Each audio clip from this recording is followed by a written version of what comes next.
In this video, we're going to be talking about bluffing at the micro stakes.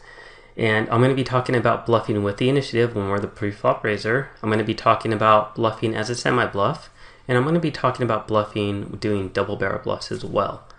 But before we get into talking about bluffing and when we should be bluffing and how we should be bluffing, first I want to say that we should not be bluffing at the micro stakes too often. In fact, we don't need to.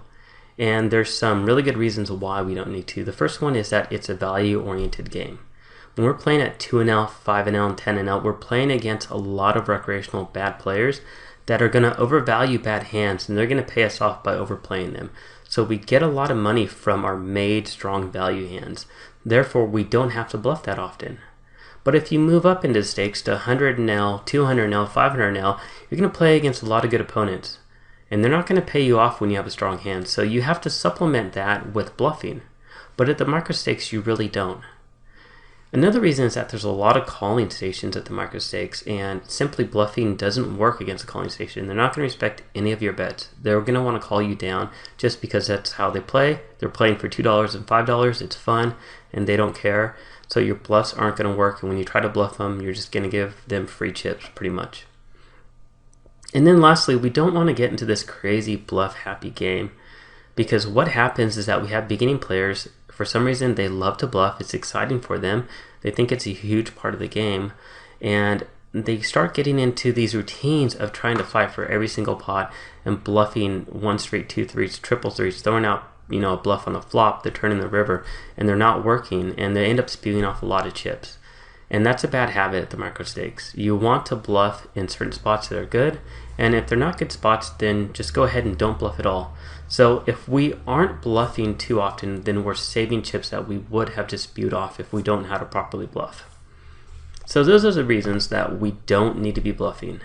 Now let's go ahead and let's talk about good spots for bluffing. So there are good opportunity spots for us to bluff, and let's talk about those. So the first one, and really the only one on the flop, is if you are the Preflop Initiative, if you raise pre-flop, and you're playing in a pot against 1 or 2 opponents when they are passive type of opponents, and ideally when you're in position with an ace high, a king high, or a queen high type of a flop on the board.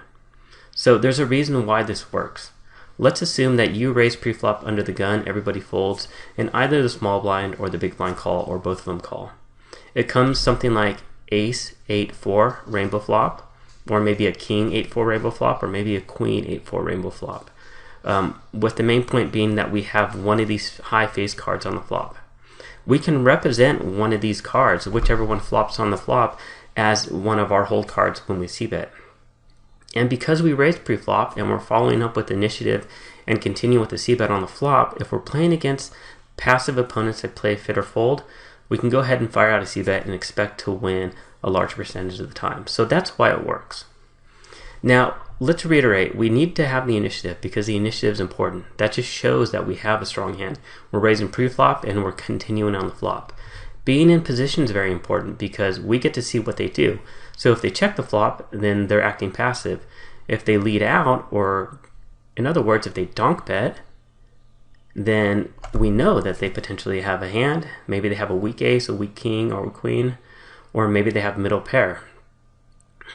And then we only want to do it when we're facing ideally 1 or 2 opponents, and they should be passive. You don't want to try this against 3 or more opponents because typically it's not going to work. There's too many opponents in the hand, and somebody's either going to have one of these cards for the ace high, the king high, or queen high for a pair where you don't, or they're just not going to respect you.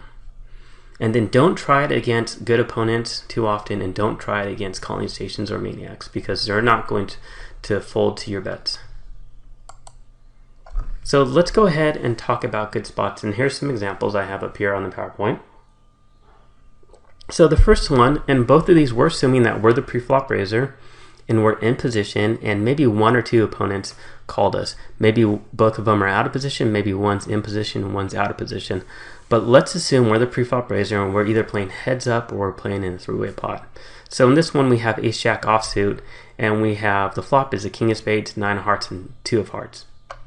So this is not a pure bluff, this is a semi-bluff.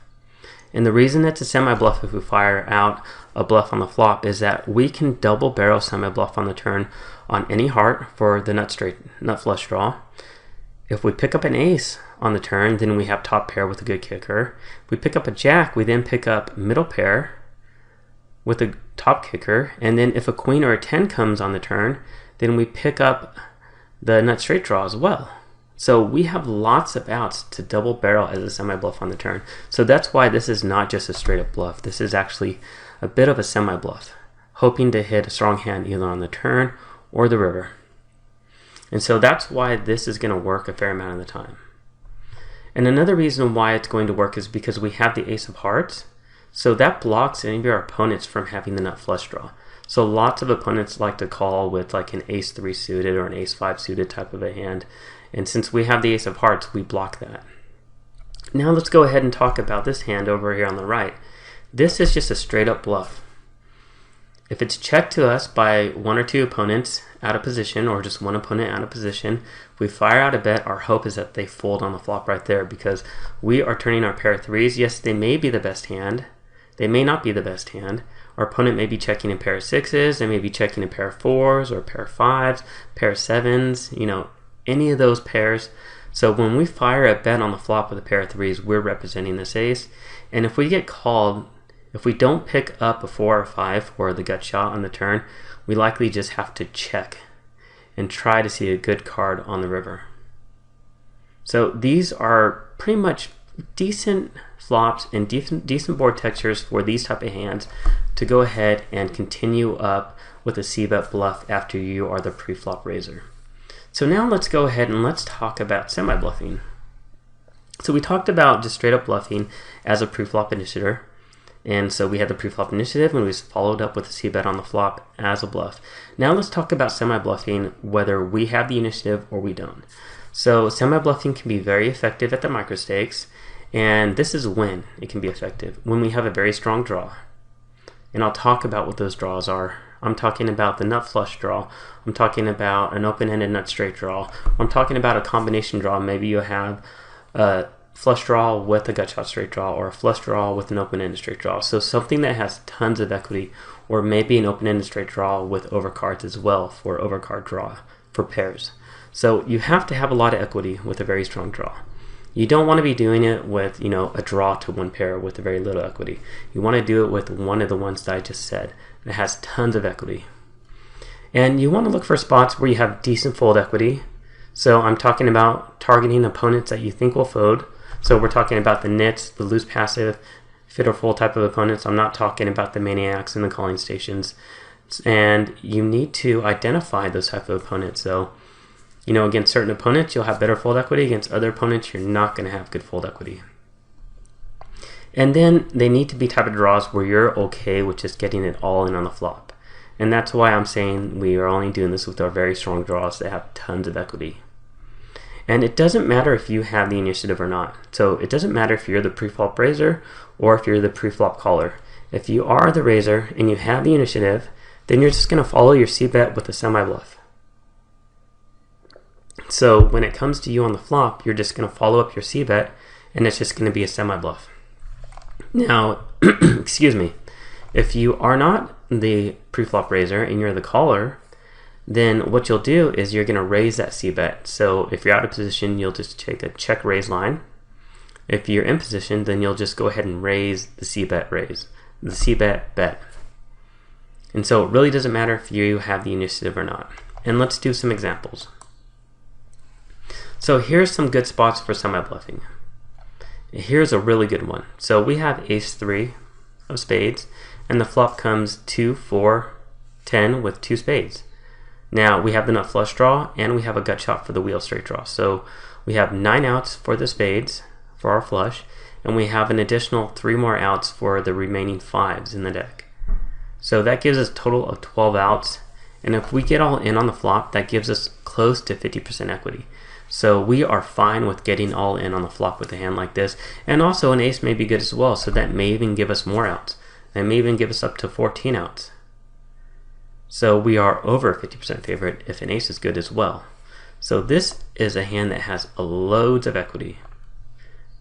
Now over here, we have king of clubs, queen of hearts, and we have a jack 10-4 rainbow board.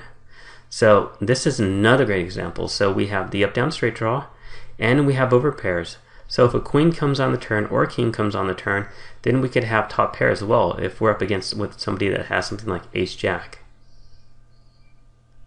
So these are both really good hands to semi-bluff, just because we have lots of equity and we're fine with getting all in on the flop. And then also we're just fine with our opponent's voting as well. So let's go ahead and let's talk about our last topic, which is the concept of double barreling. So what is double barreling? Well, double barreling is when you bluff the flop and you pick up some additional equity on the turn that allows you to semi-bluff the turn and potentially go ahead and bluff the river as well, and that would be triple barreling. So let's do our example. So we have ace queen offsuit. Let's say we're the pre-flop raiser. We get called by two opponents. Let's say we get called by the small blind and the big blind, and the flop comes king of hearts, three of spades, seven of spades. They both check to us, and we just go ahead and we fire out just straight up bluff. Yes, we have a little bit of equity with the ace and potentially a queen if it hits the turn, but our goal is to take down the pot right there on the flop. But we're okay if they call because we have lots of cards that will allow us to barrel the turn as well. So if we think about it, if any spade hits the turn or any Broadway card hits the turn, we can go ahead and double barrel. So we pick up an ace, we have the best hand. We pick up a queen, we may potentially have the best hand if an opponent is also going for a flush draw. And also if we pick up a 10 or a jack, then we have a draw to the nut straight as well. So we have loads of equity. So we bet, let's say one opponent folds, one calls, and then on the turn we get the 10 of spades. Now we have tons of equity here on the turn. Our opponent checks to us again, we go ahead and we bet again.